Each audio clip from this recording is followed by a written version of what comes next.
사회에 대한 불신, 하물며 경찰에 찾아간다 할지라도 가해자를 잡을 수 없다는 무력감, 피해자의 일상에 그런 붕괴를 가져오는 범죄가 이 딥페이크 범죄다라고 설명을 드릴 수 있겠습니다. 저는 이에 대해서 이것은 명백한 국가적 재난이다. 디지털 성범죄를 방치하는 국가에 내려는 없다라고 좀 말씀을 드리고 싶습니다. 피해자의 입장에서 내 가족조차, 나의 가장 가까운 사람조차 믿지 못한다라는 것은 사실상 그에게 있어서는 테러나 재난과 다름이 없거든요. 근데 심지어 그런 피해자들이 지금 사방에 깔려 있고 우리는 누가 가해자인지를 차마 가늠하지 못하는 사회에 살고 있습니다. 이런 범죄 현장인 플랫폼은 해결의 주체인 이제 수사에 잘 협조하지도 않으면서 진행 현황을 따로 알려주지도 않는데요. 앞서는 텔레그램에 대해서 말씀드린 것이지만 이거는 제가 어제 이제 캡처를 했었던 이 X, 이제 이전에 트위터에 대해서도 캡처를 해온 내용이에요. 텔레그램만의 문제가 아니다라는 점을 좀 여러분께 다시 한번 상기를 시켜드리고 싶어서 이런 그런 해시태그들로 누구나 이 청소년들도 접할 수 있게끔 이런 지인을 대상으로 하는 그런 딥페이크 범죄는 여전히 벌어지고 있다라는 말씀을 드렸고요. 근데 그렇다면 기업들은 왜 이런 디지털 성범죄가 발생하고 있음에도 방관하고 있는지 좀 간단히 설명을 좀 드려보도록 하겠습니다. 구글과 메타 그리고 카카오톡 여러분이 알고 계시는 모든 이런 플랫폼들에서는 사실상 범죄들이 안 일어난다고 할 수가 없습니다. 그중에 이제 우리가 가장 문제를 삼고 있는 이 텔레그램 같은 경우에는 개인의 정보를 철저히 보호하는 게 기업의 방침이다 라면서 이 안에서 누군가가 이 다른 개인이 또 다른 개인의 인격을 훼손하고 말살하고 침해하고 정말 인격 살인을 하는데도 불구하고 이 가해자에 대한 신상 정보를 제공한다거나 삭제 요청에 그동안 응하지 않았던 것이죠. 그러니까 분명히 피해가 지속적으로 발생하고 있음에도 나몰라라 일관하는 기업은 역시 디지털 성범죄의 공범이다라고 저는 말을 할 수밖에 없습니다. 그러니까 더 이상 이를 좌시할 수 없고요. 국가가 나서서 이를 규제를 해야 합니다. 이는 과잉 규제가 아닌 국가가 마땅히 져야 할 책임이고 이것은 국민을 지키는 방법임을 다시 한번 강조드리고 싶습니다. 근데 그럼에도 참 답답한 상황입니다. 국가 대응책의 한계가 최근에도 드러났는데요. 4일 전입니다. 9월 1일 신원식 국가안보실장이 이 딥페이크 최신 기술을 활용한 적대 세력의 사이버 공간에 공세적으로 대응하겠다라면서 사업자의 자율 규제를 강화하도록 조치하겠다라고 말을 했습니다. 근데 여태까지 플랫폼 사업자의 자율 규제 강화를 얘기를 안 했던 것이 아닙니다. 이전에 엠번방 사건이 터졌을 때도 그랬고 우울증 갤러리 사안이 터졌을 때도 자율 규제를 강화하겠다고 했습니다.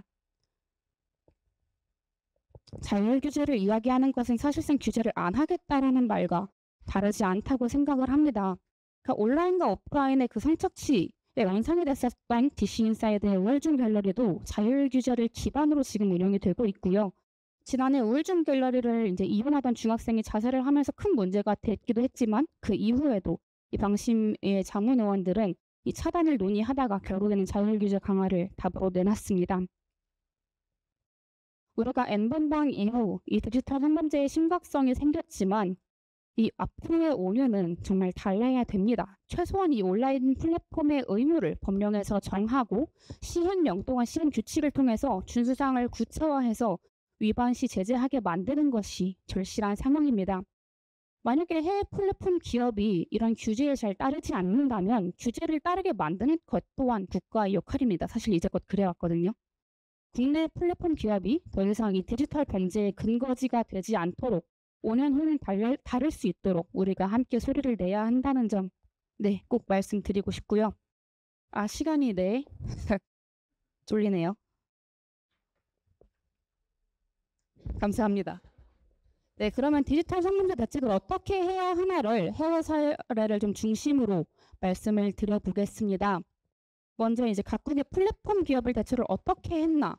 우리가 지난 N번방 사건 때 정말 우리나라 수사기관에서도 텔레그램에 수사 요청을 하는데 이들이 수사 요청을 안 받는다, 연락이 안 된다라는 말로 늘 일관을 해왔었거든요. 이러한 범죄가 계속해서 일어나는 이유는 불평등한 사회 구조가 개선되지 않기 때문일 것입니다.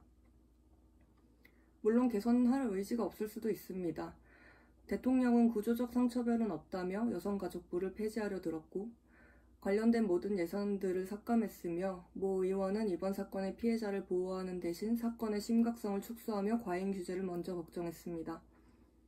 수면 위로 드러난 사건을 바라보며 문제를 어떻게 인식하는가는 사건의 본질에 닿을 수 있느냐의 차이일 것입니다. 이 세상은 괄목할 만한 성장을 이루어냈습니다.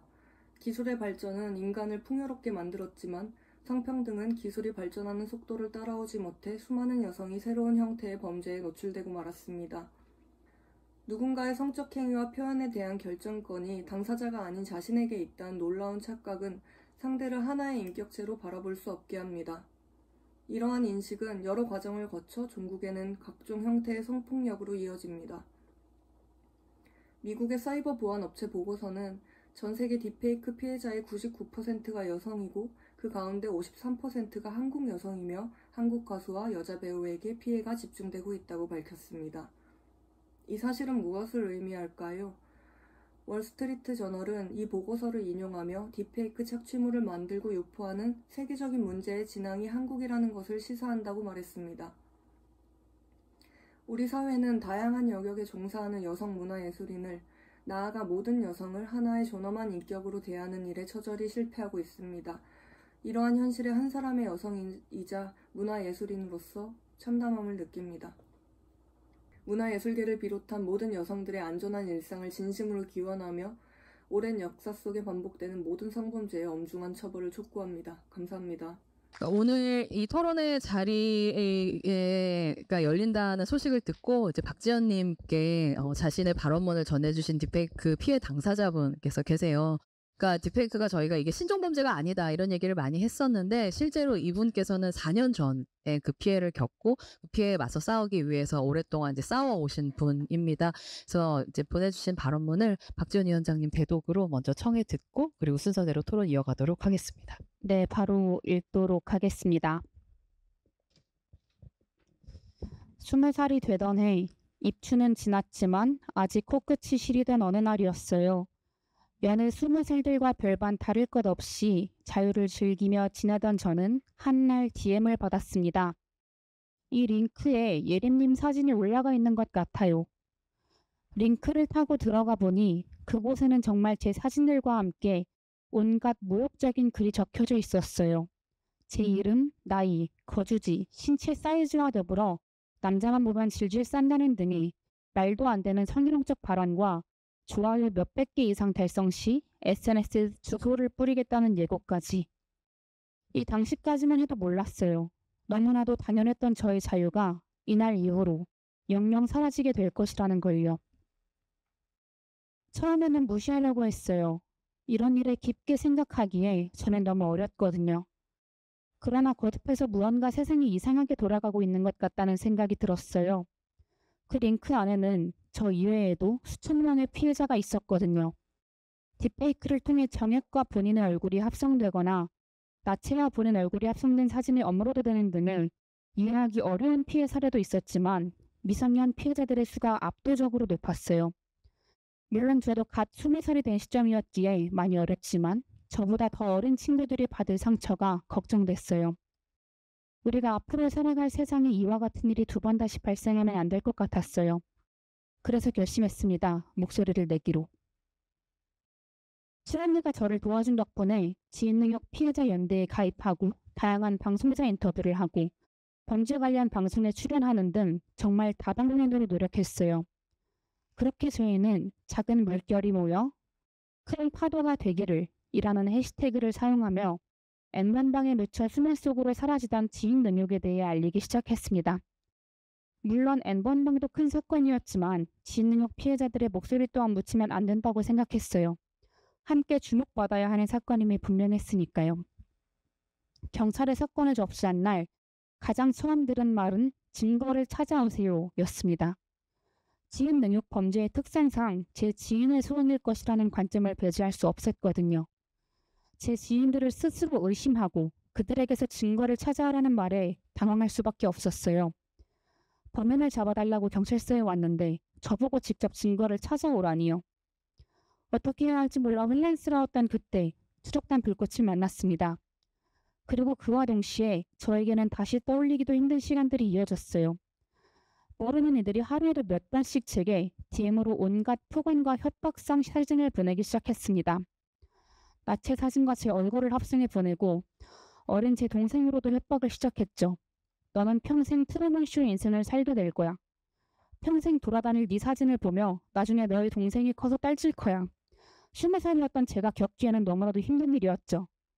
트위터에서는 저의 중계방까지 생겼어요. 제가 어디에서 무엇을 하는지, 누구를 만나는지 모든 일상이 담겨져 있었죠.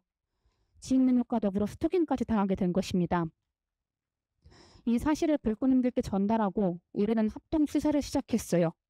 세종에서 강원청까지 오가며 범인을 잡으려 했었습니다.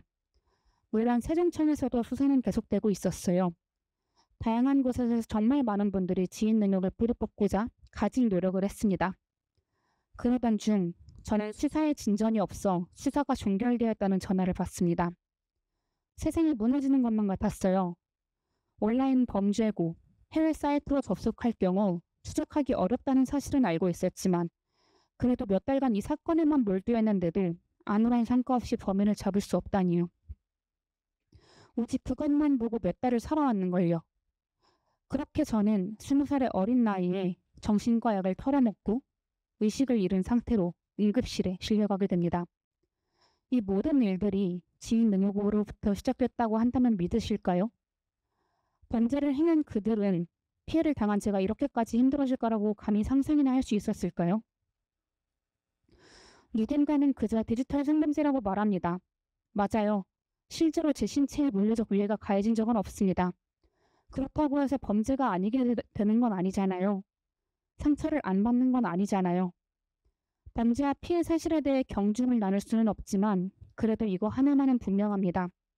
우리는 똑같이 아팠고 평생 잊을 수 없는 기억을 안고 살아가야 하며 그 누구도 잘못이 없다는 사실이요. 오히려 지인 능력은 가해자가 누구인지도 확인하기 어렵고 말 그대로 지인일 수도 있다는 불안감을 휩싸여 주변 그 누구도 믿지 못하는 상황에 다다르게 되는 범죄입니다. 사람이 살아가며 그 누구에게도 의지할 수 없다는 사실이 얼마나 불행한지 겪어보지 않으면 몰라요. 끝없는 어둠 속에서 보이지 않는 출구를 찾아 영영 헤매는 기분입니다. 그렇게 수없이 힘들고 어두운 밤을 보내왔어요. 그러던 중 저는 운이 좋게도 추적단 불꽃과 더불어 도와주신 분들 덕분에 한 명의 가해자를 잡았습니다. 그럼에도 아직 잡지 못한 가해자가 더 많아요. 저 이외에도 아직 가해자를 잡지 못한 피해자가 수두룩합니다. 사건이 발생한 지 4년이 지난 지금도 저는 여전히 그 기억들 속에 삽니다. 계절마다 모든 기억이 남아있어요. 코끝이 시려지는 계절이 다가오면 사건을 처음 맞닥뜨렸던 겨울이 생각나요. 살짝 더워지는 여름이 다가오면 강원청에 오가며 사건에 대해 분석하고 범인을 잡으려 노력했던 시간이 생각나고요. 산산을 쉬며 하늘이 파래지는 가을이 오면 생일인데도 집 밖에 나가지 못하고 집에서 울고 있던 제 모습이 생각나요. 저희 사계절은 여전히 그렇게 물들어져 있습니다. 다른 피해자들도 마찬가지일 테죠. 저는 저와 같은 청춘들의 사계절이 아름답게 물들기 바랍니다. 온라인 범죄의 특성상 잡기 어렵다는 실태는 뼈저리게 느꼈기에 충분히 이해합니다. 하지만 예방할 수는 있겠죠. 더 이상 피해자가 목소리를 내야 하는 세상이 오지 않길 바랍니다. 경찰의 미온적 태도가 변화하길 바랍니다. 피해자들은 피해 사실을 안고 살아가기만 해도 충분히 버겁거든요. 디지털 성범죄의 박멸이 하루빨리 찾아와 저와 같은 피해자들이 더는 생기지 않길 바라요. 봄에는 꽃구경을 가고 여름에는 물놀이를 하고 가을에는 낙엽을 바라보며 겨울에는 눈사람을 만들며 그저 그렇게 살아가길 바라요. 끔찍한 계절이 반복되지 않도록 우리가 세상을 바라보는 눈이 바뀌어야 합니다. 디지털 성범죄, 딥페이크 성폭력은 결코 묵인되어서는 안 되는 명백한 성범죄이며 결코 가벼운 일이 아닙니다. 가해자의 변명보다 피해자의 아픔에 공감해 주세요. 오늘도 한 걸음 나아가는 대한민국을 위해 노력해 주시는 여러분들께 진심으로 감사의 말씀을 드립니다. 저는 4년이 지난 지금까지도 작은 물결들이 모여 큰 파도가 되어 돌아오는 그날을 기다립니다. 오늘 제가 고이 적어보낸 작은 물결이 훗날 디지털 선풀력 박멸이라는 파도로 돌아오길 바라보면서요. 문제가 뭐냐면 문제는 확실히 정치입니다. 윤석열 정부는 여가부 방심이 마비시켰고 인권을 파업으로 만들고 경찰 길들이기 했죠. 이들이 다 이거에 대한 책임지는 부처들입니다. 이 부처들 모두가 마비됐어요. 이제 걸 만든다고 했던 게 디지털 미디어 혁신구거든요. 그래서 디지털 관련된 부처를 덕인 부처로 만들기로 했는데 이거 소식이 못 들려옵니다. 이 정부는 아무것도 하는 게 없어요. 그냥 기존에 있는 걸 다 파괴하고 있습니다. 그러니까 확실히 애초에 이 디지털 미디어 혁신은 방향도 문제지만 아예 만들어지지도 않았다는 면에서 이 정부가 얼마나 무능한지 그리고 정치가 잘못되는 게 얼마나 큰 우리한테 기회를 잃어버리게 만들었는지가 다시 한번 강조될 필요가 있다고 생각을 합니다. 어쨌든 제가 말씀드리고 싶은 건 큰 줄기는 세 가지인데요. 첫 번째는 범죄자들이 해외 플랫폼으로 이동했다는 겁니다. 텔레그램과 유튜브에서 발생하는 문제를 해결할 수 있는 방안이 없는 한 모든 자율 규제에 관한 이야기는 박지원 위원장님이 아까 얘기했던 얘기에 완전히 동의하는데 완전 헛소리입니다. 자율 규제 완전 헛소리예요. 왜냐 자율 규제를 가지고 뭐 카카오톡이나 뭐 네이버나 등등 하는데 역사별 얘기 다 나오거든요. 그러나 실은 국내 플랫폼들은 역사별 주장하고 경찰은 수사가 불가능하다면서 자신들의 의지 없음을 해외 서버라는 말로 알리바이로 삼습니다. 이거 표현의 자유 같은 이슈 아니에요. 그러니까 저는 표현의 자유 같은 이슈로 이것을 갖다가 얘기하려고 하는 소위 말해서 그렇게 얘기한다면 그것은 정말로 사실 진보 정치라고 얘기할 수 없다고 생각합니다. 자율 규제 뒤에 숨을 게 아니라 세계 어느 나라, 이 표현의 자유 같은 이슈가 애초에 아닌 게 세계 어느 나라에서도 미성년 대상의 포르노 소지, 제작, 유포를 허용하는 나라 아무것도 없어요. 포르노를 허용하고 있는 나라도 그렇습니다. 그러니까 어떤 나라에서도 이건 허용하지 않습니다. 말도 안 되는 얘기고요. 그러니까 자율규제로 뒤에 숨을 게 아니라 정부 차원의 행정력을 실행할 수 있는 제도적 방안을 대책을 마련해야 된다는 얘기고 한국은 가장 심각하기 때문에 여기서 어떤 조치를 업종 급진적인 조치를 취해도 세계가 욕하지 않습니다. 한국이 뭘 하는지 다들 지켜보고 있어요. 왜냐하면 한국이 제일 심각하기 때문에 한국이 저런 것까지 하고 있대 이렇게 얘기할 수 있습니다. 근데 아무것도 안 하는 거죠. 그래서 저는 이 어떤 정책을 시행한다고 해도 전 세계에서 이 문제와 관련된 정책의 주요 시험대로서 주목받을 것이기 때문에 한국에 큰 책임이 있다. 이렇게 생각합니다.